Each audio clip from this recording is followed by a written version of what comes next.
So meditation అనేది చేయాలి. నేను ఒక మెడిటేషన్ కార్డ్స్ ఇక్కడ పెట్టాను టేబుల్ మీద. ఈ క్లాస్ తర్వాత ఎవరైతే వచ్చి మేము మెడిటేషన్ చేస్తాం గురుగారు రోజు అని ఒప్పుకుంటేనే కార్డ్ తీసుకోవాలి. రోజు ఒక 10 times చేస్తే చాలు.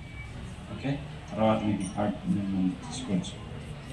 సో రోజు మీరు ఈ మెడిటేషన్ మీరు చేయొచ్చు, చేయండి. భగవంతుడి యొక్క నామస్మరణ మించినటువంటి మెడిటేషన్ ఏం లేదు. రోజు భగవంతుడి యొక్క నామాన్ని చూపించండి. ఓకే, సో ఈ విధంగా మైండ్ని మనం దీన్ని ఉంచుకోవచ్చు. మనసులో ఎటువంటి చెడు ఆలోచనలు రాకుండా మనం మనసుని పవిత్రంగా ఉంచుకోవచ్చు. ఇప్పుడు 5వ గుడ్ హ్యాబిట్ ఏంటంటే పంచహ. 5th good habit self discipline. So self discipline అంటే ఇంటికి వెళ్ళగానే బ్యాగ్ ఎక్కడ పెట్టాలి అక్కడ పెట్టాలి, ఏ వస్తువు ఎక్కడ ఉందో అక్కడ పెట్టుకోవాలి.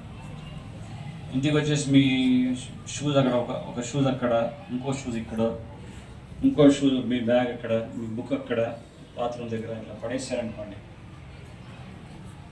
అది అన్డిసిప్లిన్ అన్నమాట. దానివల్ల మన లైఫ్ అంతా కూడా స్పాయిల్ అయిపోతుంది, మనం ఎదగం జీవితంలో.